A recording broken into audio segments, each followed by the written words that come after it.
always preparing for everything. Just go. Just go. I like to be prepared. I like Sure, to shouldn't plan. you buckle down? I'm buckling buckle in. this. We got to put some straps in. Strap on. Strap Strap in. in. This is Two Cats, One Dog podcast.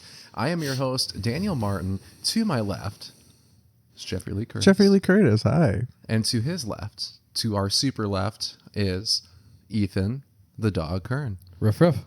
Woof woof. And today, I feel like we've kind of done Reddit to death. We We did. did We did. Reddit conspiracies. All of Reddit. We did deathbed confessions. We did Am I the Asshole? So now it's time to kind of get back into the old groove.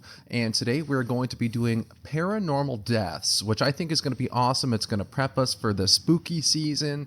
We've got stories of witchcraft, vampirism, ghosts, the whole shebang. So be sure to like and sub to get to the to the whole end.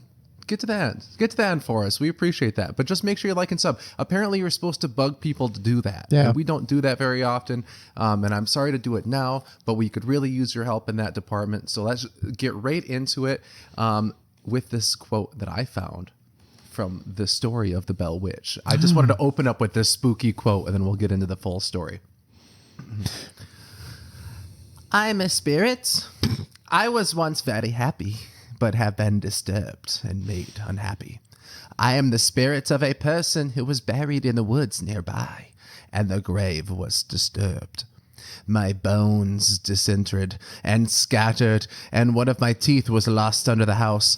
I am here looking for that tooth. That was apparently a quote from the Bell Witch, who also kind of sounds like the Tooth Fairy. A little bit. I was really trying to pin down what direction you were trying to go in with that. I was having a is no hard time direction. nailing that down. Yeah, let's do another take, but Let's this do it from the time top. maybe do it better. I was just like, I don't even know. That was a witch. I was doing a witch accent. That's not what That's what I witches imagine sound a like. witch to sound like. Is that not what witches sound Well, like? you started it off with saying I'm a spirit, so I I think spirits, witches, ghouls, those are goblins. very different things. If we're gonna talk spooky season, We're talking a spirit and a semantics. witch. This is from that was from the Bell Witch book. I mean, that's not me. It's true. That's fine, but a witch and a spirit are not the same thing. But I'm maybe going they on could have came from record the as same that. place, the spirit realm. Do they all? But I not think they come all from- fucking. Do they all come? Do they Yeah. all fuck with the same realm though? I mean, do. we could go down a huge rabbit hole as to what we should constitutes just a derail witch. this thing before we even get started. Yeah, let's break. Well, because like witches are break it different in down. all different lores. That's the problem. In my mind, a witch is a human person who can get themselves access to a spirit realm. Well, or yeah, you something can. like Well, that. you tap into Yeah. to powers beyond. But I mean, if you look at I guess this is kind of a random pull, but like you look at Tolkien and or Tolkien, and you like the wizards in Tolkien aren't humans with supernatural They're abilities. angels, They're aren't literally, they? they're basically angels. yeah. Yeah, they're Maiar. They're So yeah, because I don't think we're actually going to sit down and talk to a witch the next couple weeks. We've been discussing with a local Wiccan. She just wants to remain anonymous and doesn't want to be really on camera or on microphone really, which is fine. But she's going to do like a little seance with us, and then we're going to kind of ask her some questions, like do like a witchcraft 101. So we will get to the bottom of exactly what this is next time. But this time we're going to start on the Bell Witch, because the whole idea is we want to find deaths from the paranormal, right? So we want to find times when shit went wrong. And we have talked about the Bell Witch before in the podcast, but today we're going to get into a little bit more detail and really get down to business. So with that being said, we have got an article here from Atlas Obscura. Atlas. I was Obscura. okay. I was like, do you mean Atlas? Obscura. Dost thou mean Atlas? Does thou like to play games? Sometimes we don't pay close enough attention to the stories we're given. That, at least, is the message of many a ghost story. Take the horror film The Blair Witch Project, the 1999 cult blockbuster by Daniel Myrick and Eduardo Sanchez that purports the... Eduardo? I said I didn't see the D there. Oh. We're just going to go ahead and say the 1999 cult blockbuster, The Blair Witch Project. Doom, doom, doom. In which told the story shot in a documentary style of the legend of the Blair Witch, a ghost that haunts the forest near Brooksville, Maryland. It's called it a ghost. I don't know. This is not me. This is the article. That's what The I was young- saying. That's it. Depends on the fandom you're talking about. It does in terms depend of on. what I think. witches. I think. But in my mind, no. A ghost and witch are different. Yeah. But apparently, in these people's slapped ass version of this lore, they are the same. So we'll continue. The young people, actors, although didn't see it that way at first, discount their interviews of locals. Do you remember something that Mary Brown said the other day? One of them asked their companions before muttering to herself, "Fuck, I wasn't listening to her because I thought she was a lunatic," only to find themselves the witch's next victim. It is, of course, a common trope in ghost tales and horror films. We know the outline of the story, we tell it to spook our friends, but we haven't really listened. The mistake only becomes apparent once it's too late. This is true for both the characters within a story and for us, the audience of readers or viewers. Ghostly narratives carry lessons for us too, even if we're not in imminent danger.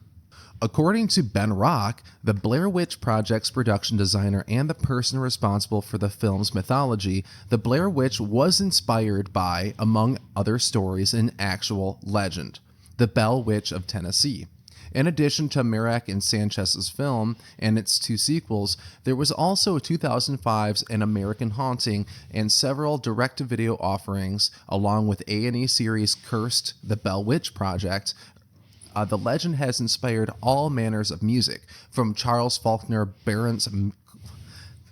Why are we talking about the music? Hold on, let me skip forward a little bit. Please don't stop Okay, the music. No, please don't stop. Please don't stop. No, don't. The story of what happened to the Bell family 200 years ago is unsettling and terrifying, to be sure, but it lingers, not just because it's a good ghost tale, but because it's built around a series of anxieties that have come to define much of American culture, about what happens when a patriarch loses control of his family. Don't you hate that? When you're like the patriarch and you lose control of everybody in the house, dude, you gotta fucking snap too, dude. This is what happens when you lose control, okay? This is a fucking lesson, dude. A history lesson. Yeah, that's actually, they don't teach you about that in the books. They don't, and they should. They don't have the patriarchy 101 next to econ and gym class, but they should. So it's built around blah, blah, blah, what takes place in the borderlands between civilization and the wild, yada, yada, yada. The basic contours of the story have been fixed for at least a century. Since the 1894 publication of Martin Van Buren Ingram's, which is the quote that we just took that's from the Ingram's book, An Authentical History of the Famous Bell Witch. According to Ingram, a mysterious series of events began to befall a prosperous farmer named John Bell in 1817. The Bell homestead was in Red River, Tennessee, an hour north of Nashville, near the Kentucky border in what is now the town of Adams. John and his wife, Lucy, had 6 children, including a daughter named Betsy, who was 12 years old when the trouble began. One night in the fall of 1817, John Bell was walking through his cornfield when he came across a strange animal, unlike any he'd ever seen. Assuming it was some kind of dog, he shot at it and it fled, which is just great. It's like, oh, that's a dog. Shoot it. Yeah. I'm not fucking with wild dogs. I'm actually on his side. No, for I this get one. it, but it's just like you shoot at something in the dark, you don't even know, whatever. Assuming it was some kind of dog, he shot at it. His son, Drew, also saw a strange bird soon thereafter, and Betsy reported seeing the body of a young girl in a green dress hanging from the trees in the forest nearby. Whatever it was, it didn't stay in the forest or fields. Strange sounds filled the house at odd hours, including mysterious knocking, the sound of rats gnawing at bedposts, dogs barking and snarling, and changs being dragged across the floor. Bed sheets were torn from sleepers, pillows were jerked off beneath their heads. Pillows were... You're like... Eventually, the Bells began to hear a woman's voice. The entity, it seemed, could talk. And she talked a lot. She knew scripture and seemingly things about the family that no one else could know.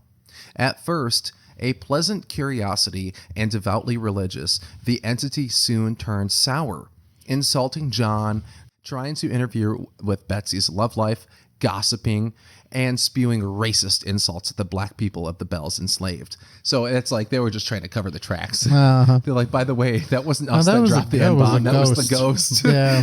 The entity became a legend. Everyone in Red River knew of the Bell's resident spirit.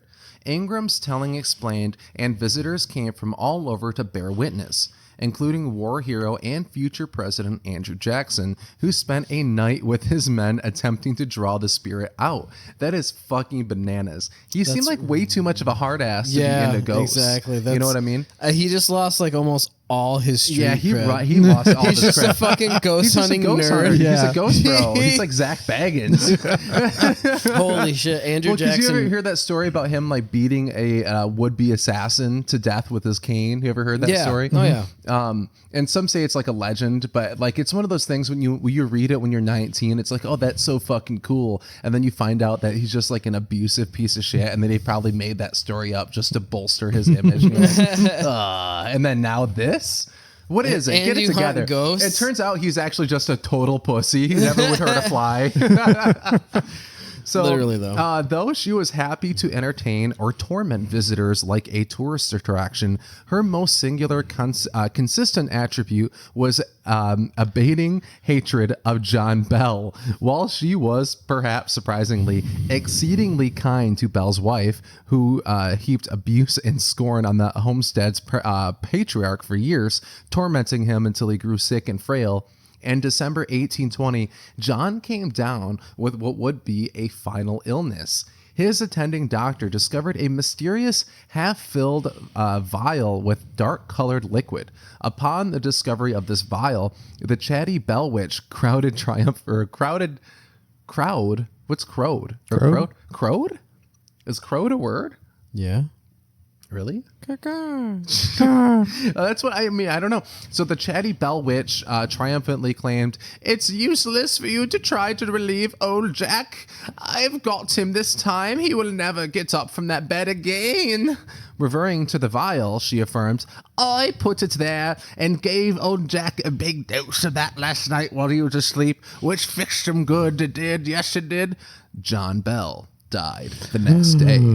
So that's the very first case of a ghost poisoning a living human being. Damn. And then not even being shy about it. It was like, no, I did it. I killed him. Here's the vial. I did it. It was me.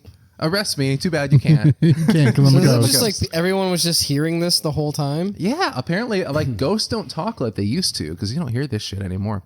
So after that, the witch seemed to have mostly left the Bells alone. Its primary goal was accomplished. It popped up sporadically thereafter, but never anything close to that sustained terror that it visited on that family's patriarch. It is the death of John Bell that makes the story of the Bell Witch so distinctive. Rarely does a supernatural story like this result in a fatal physical impact on a human being.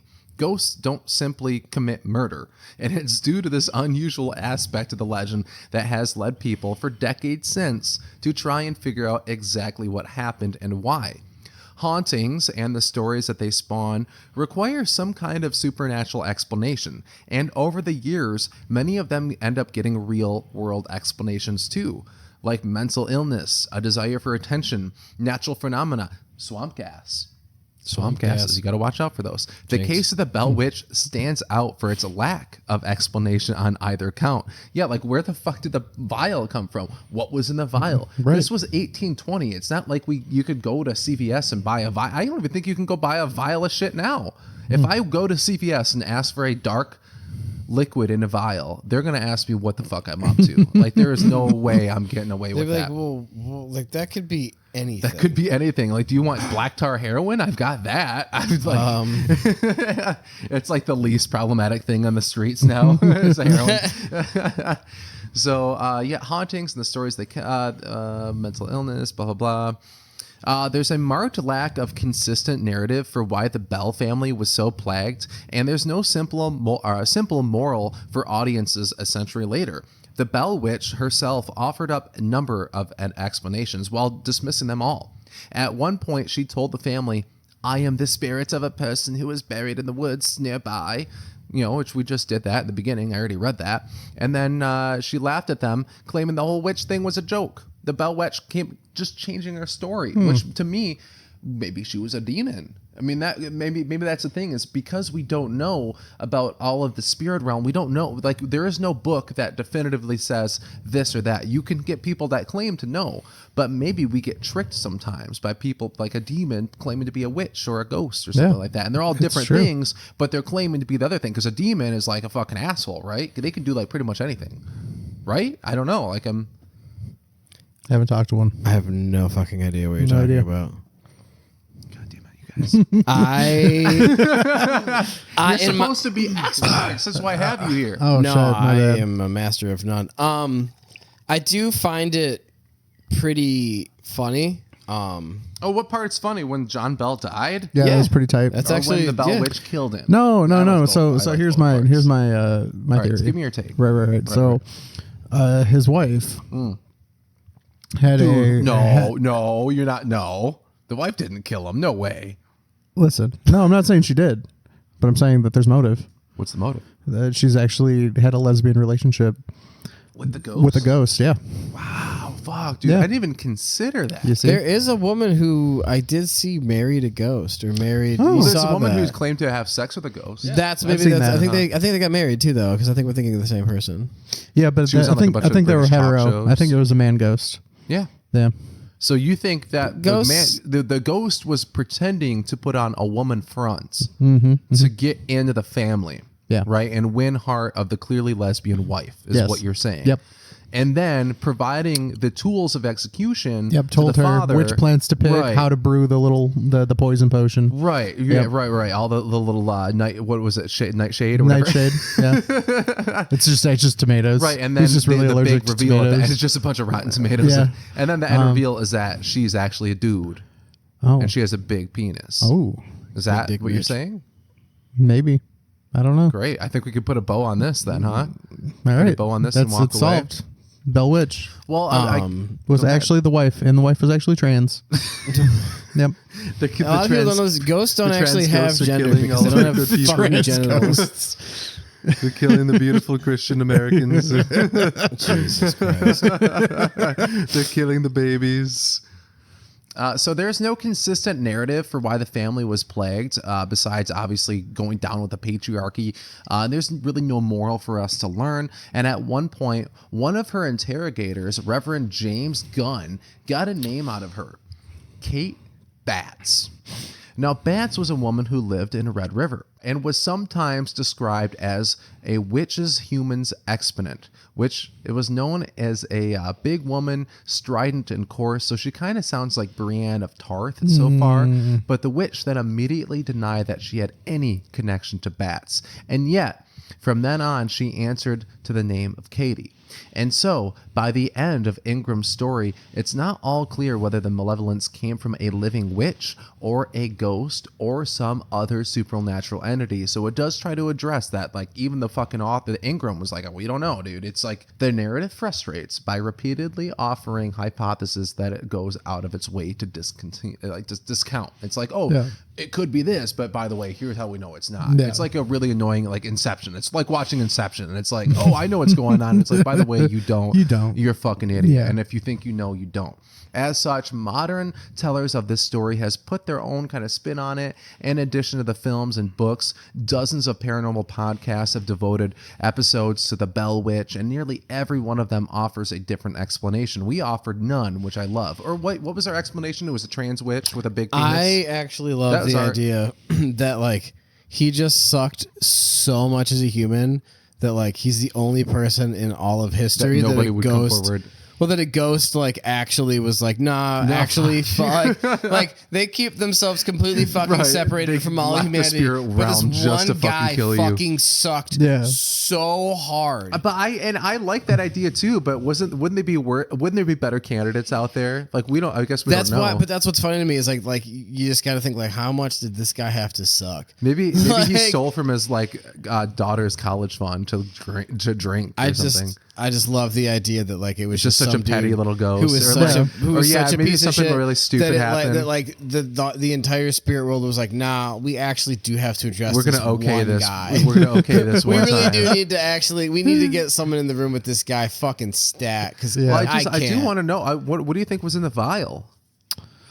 What could have they had in there? I'm trying to think of what could even logically would have been around at the time. Like, I mean, Probably like poppy seed, horse like, semen, poppy seeds. No, it was probably like you were saying, like nightshade, maybe like some foxglove, like like just some shit that will fuck you up. Is there aconite? Is there like a thing that can induce a heart attack, like from a flower? Because I'm just trying to think, like if someone actually tried to kill this man, like if it's not a ghost story, that's what we've taught. I don't know if hemlock we've ever is brought what you guys are trying to think of. Hemlock. Yeah, Yeah. that's what you guys have been. Is that trying like to it makes you have like a heart event? hemlock will fucking kill you real quick. Does that grow anywhere around here? The hemlock, it looks like a carrot. So if you just randomly bite down to the wrong carrot one time, Fun fact: never wild fucking eat a carrot. wild, like literally never. yeah, eat a I do wild remember carrot. like some about bad carrot. Like there's Yeah. not good carrots out there that Yeah, look like hemlock carrots. will kill you. Oh, Sick. cool. Good Well, to know. you heard it here first, folks. Go Okay. get some fucking hemlock. Don't if eat you carrots. you want to deal with that childhood bully, get some hemlock. Little foxglove. A little nightshade. foxglove, a little nightshade. It's just a nice amalgam of Triple both. threat. Triple threat. Yeah. Yeah. So, as such, the modern tellers of the stories put their own spin on it. We read that. There are at best conjectures, and none of them feels definitive. It's hard to not be frustrated because we're hardwired to have answers. Ghost stories are stories, after all, and we want them to carry some kind of meaning, message, moral. Is there one of the tale of the Bell Witch? As many of the things haunted, sometimes you have to go beneath the floorboards for an answer. So the very retelling of the Bell Witch story relies on the same source text, which is Ingram's 1894 book. The story had floated around many of the urban legends in the northern Tennessee for some time, but it never left that region until Ingram found it and popularized it. An editor of the Clarksville Leaf Chronicle, he had traveled to the Adams in 1892 to report on the tobacco crop there and to visit the grounds where historic and most intensely thrilling events were enacted 75 years ago, as he reported in Dispatch. He sounds like a very whimsical guy. This was like a guy to know back in the day. This seems like a very good guy. So he kind of put this whole composite book together. He kind of put a compilation. What's going on over there, bud? Just sliding. All right, just sliding around. Just wanted to make sure there wasn't like an event, a heart event happening over here. The stretching actually felt fucking great. That looks Just great. rolling It with looks fucking great. I was just rolling with it, literally. So I'm not going to read the whole article because it kind of gets into how he put this compilation together. But we do know like the story of the Bell Witch. We talked about that before with remember the lady with the needle killing the baby. Yeah. So that's the origin story of this. That's why I Okay. wanted to tell the story, is that connects the two. Yeah. So long story short, and I want to double check here, so I'm not. I feel like that's a pretty long story. You're a pretty long story. I don't know if it was a long story short. It was a average length of a story told averagely. Averagely. And length. It's very average. Told an average length. Wait, No, where do these accounts come from? From a book, a compilation from 1894. That was written at the time. That was written 75 years. Yeah, that was already written 75 years prior to that. Wait, so Wait, it what was happened- written It prior happened to in the the 1820s. compilation? It happened in the 1820s. The compilation that we get this information from was from the 1890s. So basically, it's just like how we don't really know. We have no idea. We None don't of this really probably know what happened to Jesus from birth to his 30s. happened. Yeah. It's Yeah. the same. Okay. That makes sense. Dude, I just watched this fucking... Sorry, this is... No, please, We're go ahead. sidetracking. The Bill Burr stand-up special. Was it pretty good? Which one? It was fucking good. Actually, no, it wasn't Bill Burr. You Bill Maher? lying sack of Just shit. cut this out. If it Cut was this Bill out. Maher, it couldn't have been. No, funny. Just it kidding. I know, couldn't have I was been funny kidding. if it was Bill Maher. No, it was David Cross, actually. Oh, yeah. I like David Cross. Yeah, dude, I fucking love David Cross. But he was talking about that specifically, about that period. And it's like, can you imagine like a horny 14-year-old Jesus just dropping loads He all the couldn't. time? He was pure, But he did. but he He didn't. had to. But he didn't. didn't. We're talking about a religious fundamentalist. You're gonna sit here and tell me that they couldn't do it because they can. That's true. Yeah. Also, was Jesus Jewish? That's what I heard. Discuss. Yeah. I have family members who swear up and down that Jesus couldn't have been Jewish. I mean, he was king of the Jews. So That's I mean, what I thought. Is it Right. the INSI thing, King of the Jews? Is that basically what it kind of translates to? Yeah. Yeah, to be so the crazy thing is that being Christian is to follow the teachings of Christ. He can't follow his own teachings. Right, exactly. He was like, Right. "No, it's me. I am the way, Yeah. and the truth." Yeah, man. And, Here's the thing about Jesus, man. It's like people just didn't get him because he like did his own stuff, man. It's like I think people want to like put him in a box of like, Yeah. like you're like a Jew, man, or like you're a Christian, man. But he kind of came out and was like, nah, man, I'm just a human being. I'm just like Jesus, a son of God, bro. man. Everybody I'm just like be made in his chill. image. Why can't I just everybody wanna just sit be here chill? and like smoke weed and hang out with these 13-year-olds down here by the fucking pastor? You know, back then it was fine because they only had a life expectancy of 30. That's true. He actually made it. He lived it older than most of life expectancy, right? What did he die at? 33? Like 31, 32. Who You don't knows? fully Who knows? I thought fucking he was knows. 30. I thought it was 33. Because been. isn't that Right important around there. in the thing? It's not important. No, Seven man, he is. was chill, man. He just wanted to hang out, chill with some ladies, talk to his boys, smoke some weed, man. People just keep trying to put him in something, man. But he's like, nah. He's just Jesus, man. Yeah, he's just him. Is that sacrilegious? Did I just do blasphemy? He's just him with a capital H. But No, you didn't do blaspheming because we used to go ass screaming. He's just ass screaming down these woods. All right, well, let's move on to the next one. We're gonna cut all of that. How Yeah. much do you guys know about SCH? Sweet Schoolhouse Rock. corn. And it's not sexy hamster. Shit. Cams. You said H, didn't You you? got one of those. You got one of those. You got one of them. You were close. So that's actually exactly how I play Wheel of Fortune too. Hey, broken when clock I is tell right you that I twice like a day, Rosa dude. looks at me like, why the fuck did you think that was the word? Yeah, no, I'm bad with that kind of stuff. We're talking Oh, that's funny. spontaneous human Yes. combustion. Podcast. Yeah, dude. What happens when the body just randomly thought- explodes? I thought Randy Marsh already solved this. Yeah, he back in didn't the get early to the bottom of 2000s. No, he did. We're about to right now. You have to only There's- fart when it's really, really funny. Yeah. We're reading an article today from independent.co.uk. Spontaneous combustion killed pensioner, rules coroner. A coroner in Ireland has ruled that a pensioner found dead at home perished as a result of spontaneous human combustion in what is believed to be the first such case in the country's history. Michael Faraday's charred remains were discovered in his living room. And I got scroll issue. Sorry about that. Hell yeah, ads. Love that. Love Hit that. me. Okay. Michael Faraday's charred remains were discovered in his living room in Belbane, Galway, 3 days before Christmas last year. And this was written in 2011. So this happened 2010.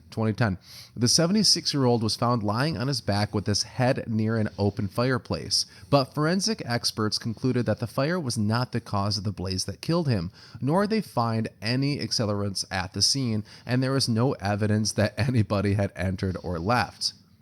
Baffled detectives said the only clue that they could find was of his scorched ceiling and floor found by the badly burnt corpse, while the rest of the house had sustained only smoke damage. At an inquest into the death, the coroner, Dr. Kieran McClellan, said that he had never encountered such a case in his 25-year career. He said that he had scoured medical books as well as other research, but could find no reasonable explanation for Mr. Flattery's death other than spontaneous human combustion. He said that his suspicions were bolstered after stumbling across one textbook by the forensic pathologist Professor Bernard Knight, who claimed that such cases were almost always found near a fireplace or chimney. The fireplace was thoroughly investigated, and why I'm left with the conclusion that this fits into the category of spontaneous human combustion for which there is no adequate explanation, he told the inquest. Spontaneous human combustion describes the burning of a living body with no apparent external source of ignition. Now, I don't know if you guys have ever heard of this before, like what your experience is with this, but when I was a kid, I've kind of talked about this book before. I wish I could find it. I don't know if it's still in my belongings, but I found it was like like a paranormal handbook. Ooh. It had everything from aliens to basically what this podcast is. But Yeah. I mean, it awoken something in me as a child. And I remember there was an entry on spontaneous human combustion. I think if anybody is famous with the old photo from the 70s of like when it happened, there's like a picture of like charred like remains next. It just looks like a body fucking blew up. What? But what? What did the cover of the book you had look like? I think it was white with a bunch of like little pictures on it. Okay, we're thinking of different books. I grew up with a similar like concept. I'm sure there's of book. I'm sure there's a few of them. But that's why I was like, because I remember reading about spontaneous combustion. Yeah, like, it was fun. I elementary. just loved those books. I remember I had one like that. And I think it was like a field book, and I had one. It was KISS, Keep It Simple Stupid, and it was like this big red book. It had everything to do with the paranormal, and I would love to find it one day and read some entries for you guys on the podcast, and that would be so fun and bring me right back to childhood. But that was like, this is the stuff I used to get lost in. This right here is like the bread and butter of this is what this is all about. Going through the internet, finding weird fucking stories about people just blowing up for no reason. I mean, somebody just sitting by the fireplace. The whole idea, right, is, I mean, I could continue to read through this, but it's going to say the same thing I'm about to tell you right now. Trust me, I'm an expert. Okay, I've been reading about this for fucking 20, 25 fucking years. Okay, I'm spontaneous human expert. So the main leading theory is that we have a lot of gases in us, right? And that there's some kind of crazy 1 in a billion thing that can happen, like it happened to Mr. Flattery here, unfortunately, Christmas 2010, that you can just, like, the right conditions can happen to where a little spark is introduced in like this closed system that is our body, and it just creates this fucking eruption of fire, and then because of all the fat in our body, that it actually continues to burn, but it keeps itself kind of contained in that area because it burns up on the fat, you know what I mean? And then it just kind of burns out, and then all you're left with is like kind of some charred remains, and then everything else just looks smoky, and then you have that fatty soot, like if you just burned like a real blubber candle like we used to do. Like that's, people used to have blubber candles, and when you lit them, they would leave this nasty smell in the air. And if you've ever been to like a Renaissance festival where they have real fat candles, you could experience the same thing again and get that nasty film on your fucking walls like we did in the old days before we figured out how to make candles better. Yeah, if you want to go back, I love that, by the way. And people are like, oh yeah, we like to do things the old way. Like, oh yeah, like the wrong way. The way that sucked. The way that sucked. There's a reason why we do it the way we do now. But yeah, so essentially people have claimed to have found at the scene residual fat that is like on the walls and stuff. And again, it's like some of that has been lost to mythos, and like, do we know if it's real or not? Yeah. The leading theory, okay, on spontaneous human combustion is that it always, like, they kind of mentioned it here, the kernel here, is that it always does happen near a fire. But now the leading conspiracy is, or not conspiracy, but the theory rather, is that you're sitting, because it always happens to someone sitting by a fireplace, but the fireplace is always long gone by the time they find the body. Like the fire has not been gone out, clearly didn't cause a giant fire or anything. So the idea is that as something jumps to the person, like maybe a coal or ember, and then it catches the person, and then the rest of that stuff goes down. You know, the fat burning, all that shit, and you know, so it kind of looks like they just spontaneously combust, but in reality, the fire did catch from a source. You know what I mean? So the jury is kind of out. It's still, some people believe that it's a thing that can happen and are convinced up and down that we, you know, possess the qualities within our bodies to just, we're like taking time bombs, you know, potentially with the right environment, the right factors. But, you know, of course, the reality is probably somewhere, a gray area somewhere. But it'd be kind of cool to imagine you're just sitting there and one day you're just like, hey guys, we got to go to, you just fucking catch on fire. That'd be fucking metal as shit, yeah, it would dude. be metal as shit. It would be. That'd be so and you cool. probably wouldn't live that long. Damn. Because like, it would suck the whole time you died, but like, no, you'd probably suffocate. You probably wouldn't feel that, like you'd catch fire and then the smoke would probably make you suffocate within like 20, 30 seconds. You probably wouldn't really feel that much. 20 to 30 seconds of being on fire is so many more seconds than I How want many to would be you on want to be fire. right now? Like my whole body? Yeah. Less than 1. What about you, Lee? I could make it to 2. I'll do 3. Okay. Just to, you know, I don't want to. You're too but cool. I think if I screamed for like a solid 3 seconds, it'd be like over before you know it. And then you're like, oh, you're fine. Oh, I cool, was like, good. I could do 3 seconds. You guys are pussies. Dude. Yeah. Just 3 just seconds kidding, is dude. so much damage to your skin, Mister. My skin. Yeah, it would destroy it. It's You fine, would have dude. none left. I don't need skin. I have dry skin as is. I don't need it drier. You're so ashy. Yeah, why so you ashy? ashy. You get so You're ashy. getting ashy. Yeah, I over don't want to get It's ashy. because of human combustion. So yeah, what do you think? What do you think about human combustion? Do you I think like it's the you like idea it? that it's just actually just like someone lost their deal with the devil. He's like, all right, idiot. You're done. Yeah, he's coming to collect. You're quite literally cooked, brother. That's why, you gotta practice your violin every fucking day, because if you're gonna come at the devil. Or fiddle, actually. Whatever. Your fiddle is just a violin A fiddle. that Yeah, what is didn't the go to difference grade between school. a fiddle and a violin? One's cooler. It's the same thing. Fiddle's better. They just call it a fiddle in bluegrass music. No, they don't. They do. It's the same, but it's the same thing. They're actually Well, I super think different. viola sounds a little too feminine. They're You're actually like, the exact. I play the viola. The viola's in my a different Southwestern instrument. American band. Viola's a bigger Viola violin. is just a fatter violin. Fuck me, dude. Dude, I don't know any of these fucking instruments. I know. But yeah, a fiddle is very different. A fiddle is actually you have to have a crab to play it. Oh, okay. Yeah, if you can't own a fiddle without owning a fiddle or crab. Mm-hmm. You use them. That's why they call them that. Well, because the fiddle will know if the crab is there or not, and Yeah. if the crab's not there, it just won't play. What the fuck? Are That's you true. talking That about? makes sense. Fiddler crabs. We're talking about fiddler crabs. I'm gonna go into the next one. So now our next story is fun because it's all about vampires. Okay, we're talking about Fuck yeah! vampires. Just watched Twilight the other Fuck day. yeah, Oh, and fuck it's all yeah. about Twilight vampires. This is the dude. skin They of the killer, glitter in brother. the sun. They hit on Okay. high schoolers. They have no money, even though they've been around for 200 years. Oh, he's Wait, loaded. No, he they're is loaded. They're right? loaded. Which one was poor? Oh, it was Jacob.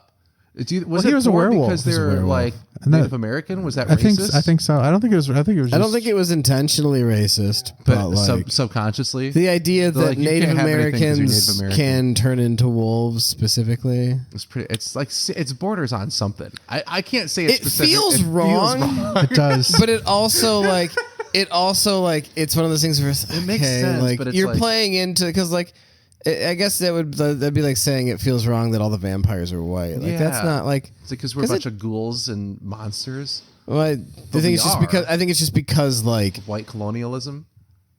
I mean probably That's yeah. where vampires probably come But from.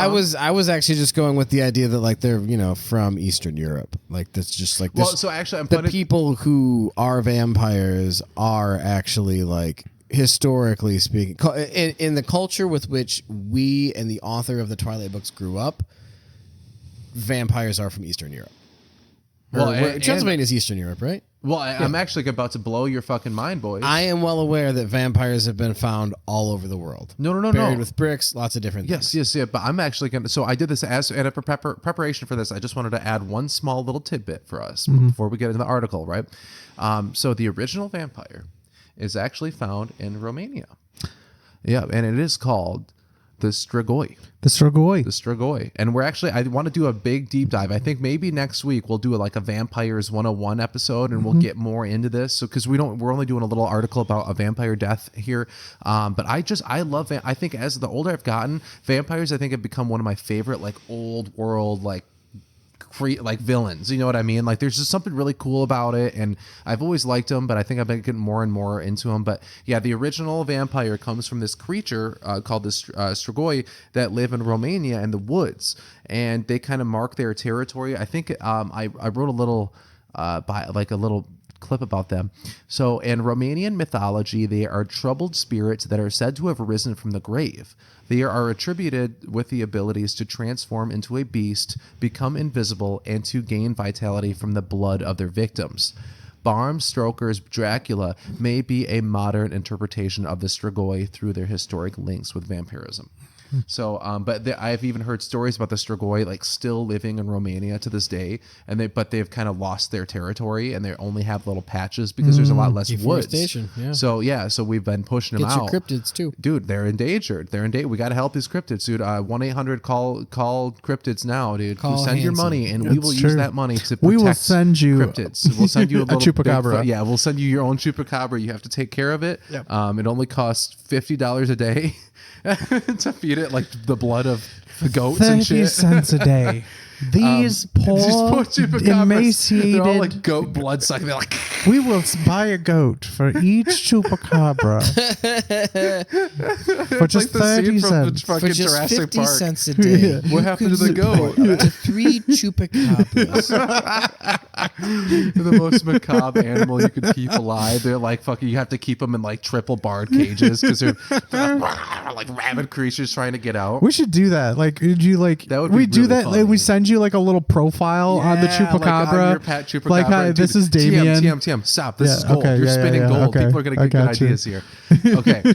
So as I mentioned, we'll do a Vampire 101 one of these days. But for right now, let's open up this article from the Smithsonian about a vampire death, because this is all about deaths from the paranormal today. So, the Great New England Vampire Panic. 200 years after the Salem witch trials, farmers became convinced that their relatives were returning from the grave to feed on the living. Now, this kind of got some Pet Cemetery vibes going on. So, children playing near a hillside grave found... Wait, let me restart that. Children playing near a hillside gravel mine found the first graves. One ran home to tell his mother, who was skeptical at first until the boy produced a skull. It's like, no, Mom, look, I got this cool skull. She's like, oh my God, fuck. Because this was Griswold, Connecticut in 1909, police initially thought the burials might be work of a local serial killer named Michael Ross, and they taped off the area as a crime scene. But the brown, decaying bones turned out to be more than a century old. The Connecticut state archaeologist Nick Bellatoni soon determined that the hillside contained a colonial-era farm cemetery. New England is full of such unmarked unmarked family plots, and then 29 burials were typical of the 1700s and the 1800s.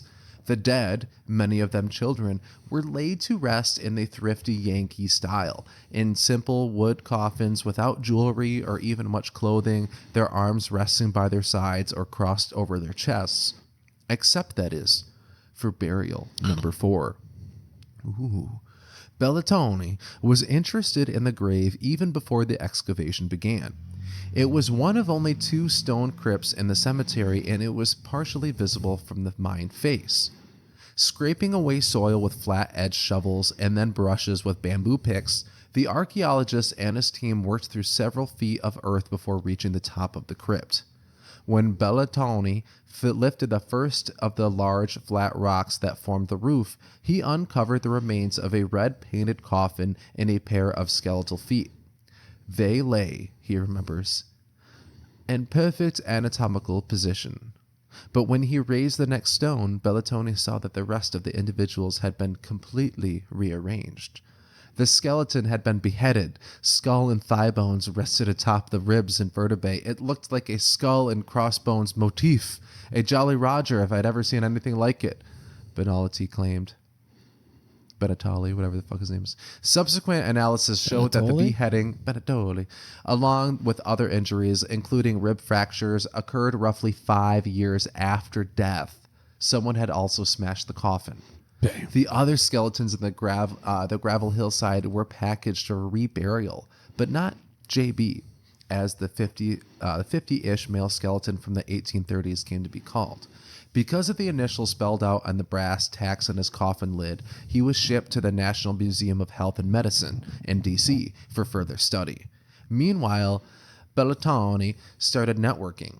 He invited archaeologists and historians to tour the excavation, soliciting theories. Simple vandalism seemed unlikely, as did robbery because of the lack of valuables at the site.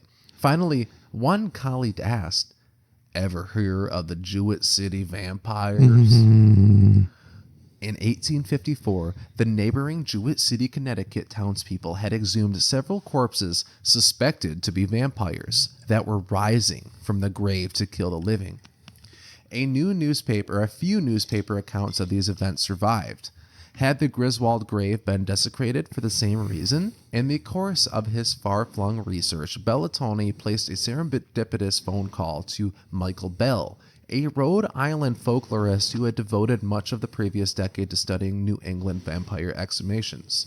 The Griswold case occurred at roughly the same time as the other incidents Bell had investigated, and the setting was right. Griswold was rural, agrarian, and bordering southern Rhode Island where multiple exhumations had occurred.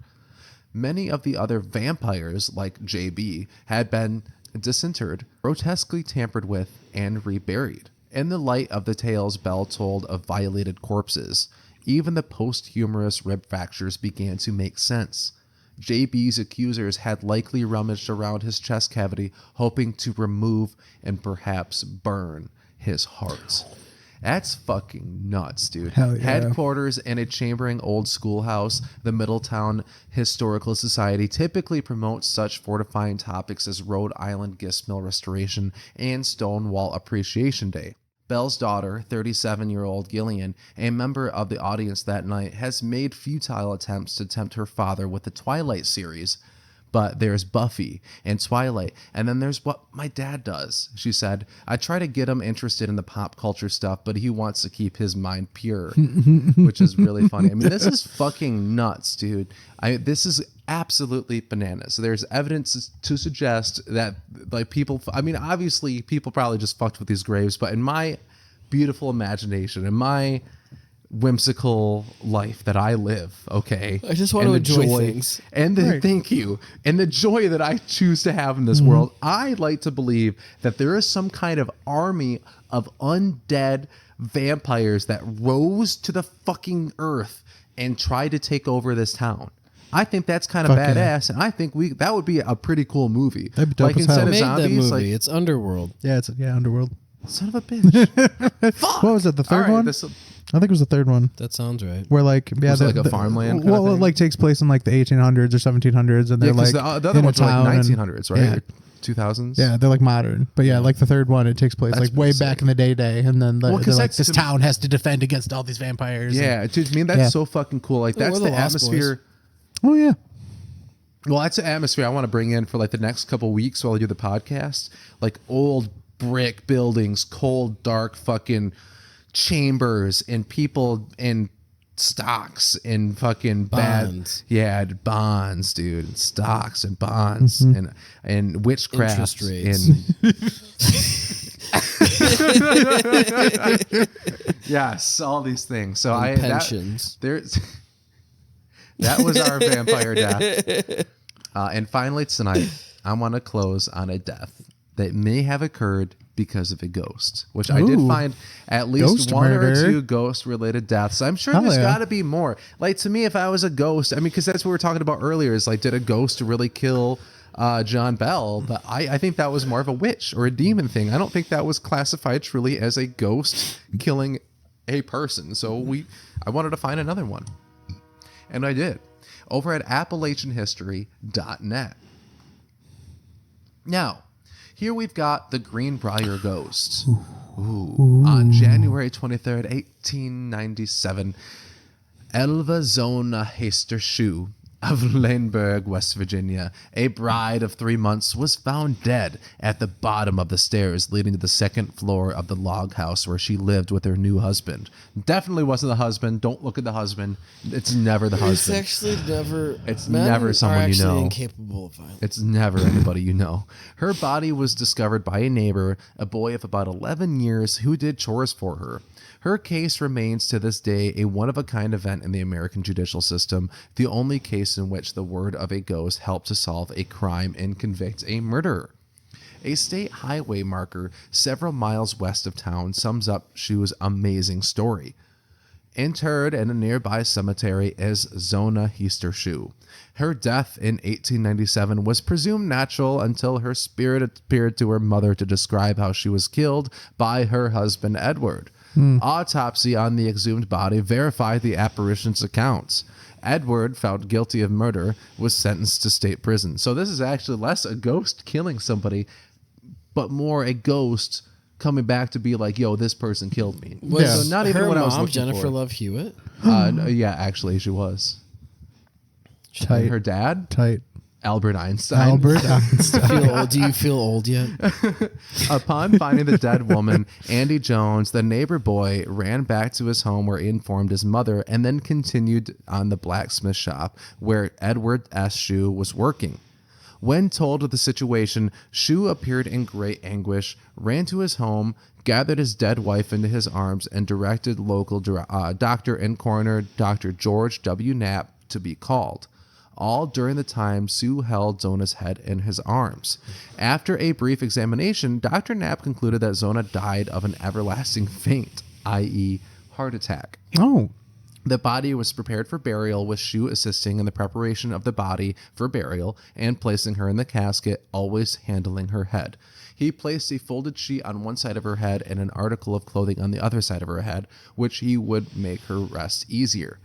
In addition, he tied a large scarf around her neck like Mikasa, like Aaron and Mikasa, and nothing more was thought of the death other than, a useful sudden death for anyone. Like, nobody considered any foul play. So within a month of the burial, however, the dead girl's mother was telling neighbors that Zona's spirit had appeared 4 nights in a row to accuse the blacksmith of her violent death, to tell on him, to set their record straight about her dying. Shue had been abusive and cruel, she said, and attacked her in a fit of rage, savagely breaking her neck. Word spread quickly that these visions had convinced Mary Jane that the husband, who called himself Edward, was really named Erasmus, but was really named Erasmus, Stribling Trout Shue, also known as Trouts, and had killed her daughter. Mary Hester. Oh, okay. Mary Hester and her brother-in-law, Johnson Hester, went to Louisburg prosecutor John A. Preston, who first disbelieved the story. But after several hours of questioning, Mrs. Hester became convinced that there was a basis for an investigation. Dr. Knapp was consulted, and he agreed that there may have been a mistake in the diagnosis. An investigation into her death was occurred. Sorry, I keep scrolling upwards. Shue's background was revealed that she had served a term in the Dr. Knapp was consulted, and he agreed that they may have been mistaken in his diagnosis. So an investigation into Shue's background revealed that he had served a term in the penitentiary and had been married twice previously, and both wives had died under strange circumstances. So this guy was just going on killing all of his wives, dude, just killing fucking girlfriends left, right, and center. One wife was supposed to have died from a broken neck when she fell from a haystack, and the other wife died while sleeping. The other wife died while helping Shue to repair a chimney. He was in the top of the chimney, and his wife was placing the rocks in a basket with a rope attached to it, and a basket was drawn up to the basket, turned, and dropped the rocks on the head of his wife. Damn. My God, so this guy is wily coyoting all of his fucking It's wives. true. He's like, hey, honey, why don't you go over there and reach for that thing just over the ledge? Oh, just a little bit further. Ooh, oh no. Are you okay down there? I seem to have horrible, dropped dude. my ring down the garbage disposal. What? Could you go get that for me? So the exhumation was ordered and an inquest jury assembled. The Greenbrier Independent reported that Trout Shue vigorously complained about the exhumation, but made it clear to him that he would be forced to attend in the inquest if he did not go willingly. In the rebuttal, he replied that he knew that he would be arrested, but that they would not be able to prove it. The carelessness statement indicated that he had at least acknowledged that his wife had been murdered.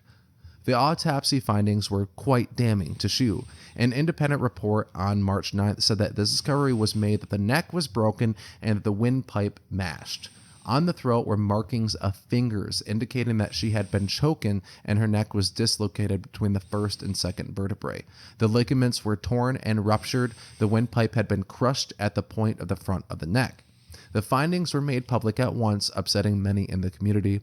Shue was arrested, rightfully, and charged with murder and taken to jail at Louisburg, where he was held until his indictment by a grand jury and the trial in June.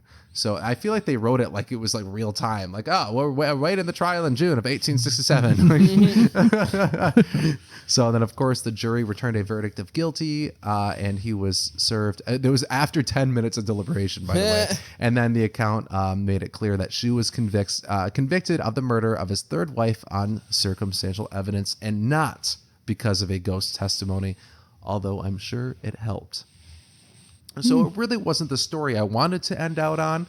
I thought this would be a story because I had 2 ghost stories and I linked both of them, and I was like, whatever I click will be the one we read. Gotcha. And this happened to be the one that I clicked. And Nice. this was because the other one was a thing about, I think, somebody claiming like, how can you prove a ghost killed somebody? Maybe that's why there's so like little out there. But I think the idea is like, oh, she got pushed down the stairs. It was a ghost. And then it turns out it wasn't. Wasn't the ghost. It was just the ghost. Her ghost. Her ghost Came solved back. the murder. So that was kind of a twist. That was the M. Night Shyamalan twist. It's like a Yeah. ghost wasn't responsible at all for murdering. No. But the ghost was responsible for overturning the innocent conviction. So a lesson to be learned that ghosts do care about the rule of law. They do. They do. They don't really tell you very often about how litigious ghosts are. No, they really should though. Like Casper, you should have seen all the deleted scenes. It was all him just arguing actually- about like these caveats of these little laws, you know, these laws from the 1700s. The real Here's why actual. we should be allowed to use the Illegal Alien Act of 1783. We're like, Casper, come on, man. This is a family-friendly movie, you know? We gotta cut all that. all the behind the scenes was actually just the brothers and him just having a huge legal battle. Just like You all, like, can't handle the truth. like, and it was like a land deed title that was just Yeah, like all. it just like, wasn't- like, it's the not very bad blood sexy. actually started with the bad title. It's just not sexy, you know? It's Yeah. cool, How but do it's you not how do you sexy. make How do you make it law, entertaining? Like, yeah, exactly. You don't. Not without George Clooney. Not without. Or no, my- fuck. Christina Ricci? No, Who was the dad? I'm thinking of the other big Adam Sandler? Adam Sandler wasn't in Alec Casper. lawyer Baldwin? movie. He was a nerdy looking dude. Had glasses. Aaron Brockovich. Are you thinking of Nick Swartzen? Yeah. Yeah. Aaron Brockovich. What? Lawyers. Lawyers. Aaron Brockovich, lawyer. Hey, Aaron Brockovich, she did a good thing. She prevented a town from getting Flint water poisoned. Sure. Which is she had to show her boobies though, right? To do that, I think so. That's actually like a prerequisite for law school anyway. you got to show your boobies. You gotta show your again. titties. Yeah, That's yeah, okay. yeah. I'm Which okay look with at how I that. got for. That's pretty much how it goes. It's like, yeah, I know you just went to school for 7 years, but I need to see them tots. I got to see them. Bust 'em out. Yep, got Gotta to see them. them tots, dude. It's true. If you want to practice good law, you need to have good boobs. I'll have to, yeah. With good law comes good chest.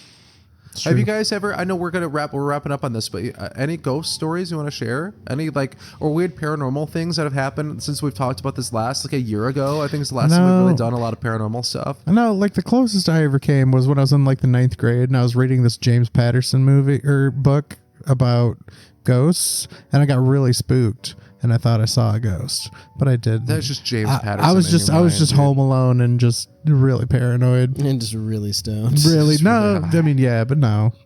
And that's really about it. Other than the Hat Man, I saw the Hat Man once. Was it a sleep That's paralysis the one thing? Yep. from Benadryl. Yeah, well, that's what they say, but I wasn't on Benadryl. I was just on thirds and Not sleeping very well. Not sleeping very well. Yeah. Yeah.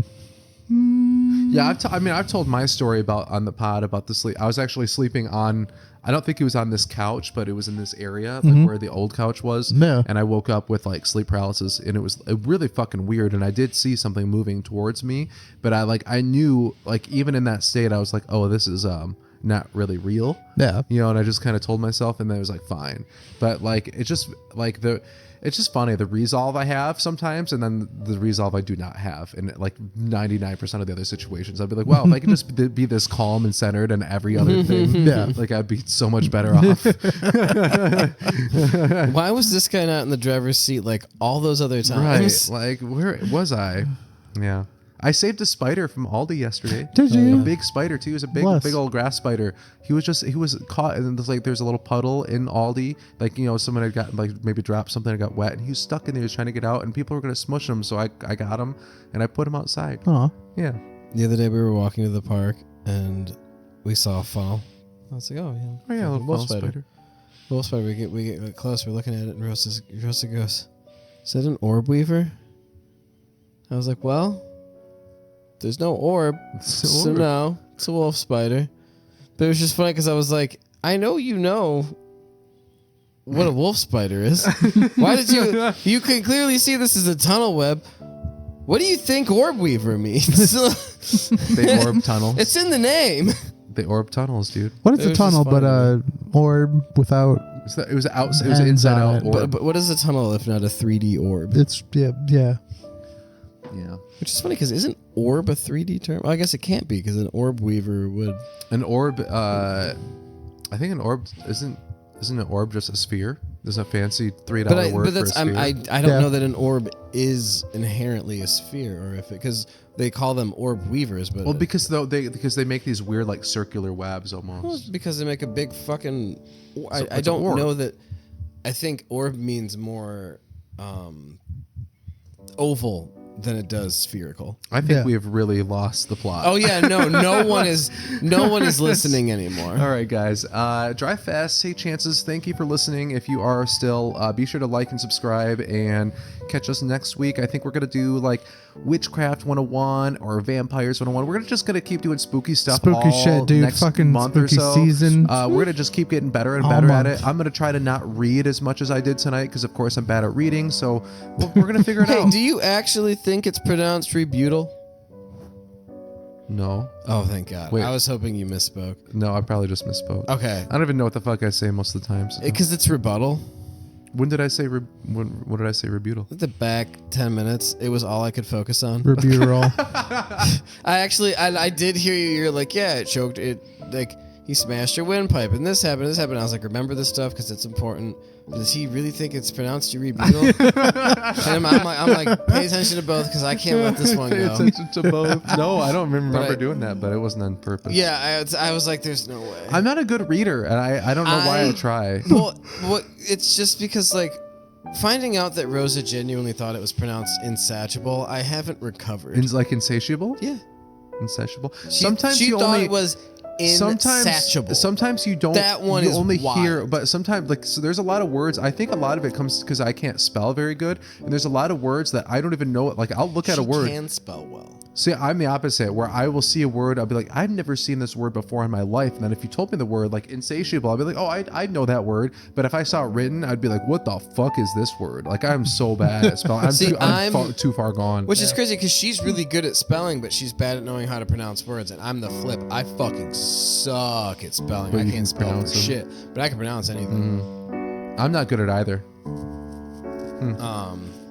Yeah. Well, That's, right. you hit the jackpot. jackpot. Yeah, maybe let's go be a podcaster. What he can't read or write. All right, guys. Have a good rest of your night. Drive my fast, God. take chances. We'll see you next week. And We're gonna don't do listen to spooky stuff all the So next much summer. spooky We're shit. literally gonna do spooky stuff until the end of October. It's gonna be great. In November, we'll probably gonna do be some great. serial killer shit I'm again. stoked. And Hell yeah. We're just gonna kind of do themes for the month or two of the season. You know, we want to feel appropriate for the time. So, you guys have a great rest of your night. We will see you next time. Goodbye. Bye. I'm really hungry. Love each other.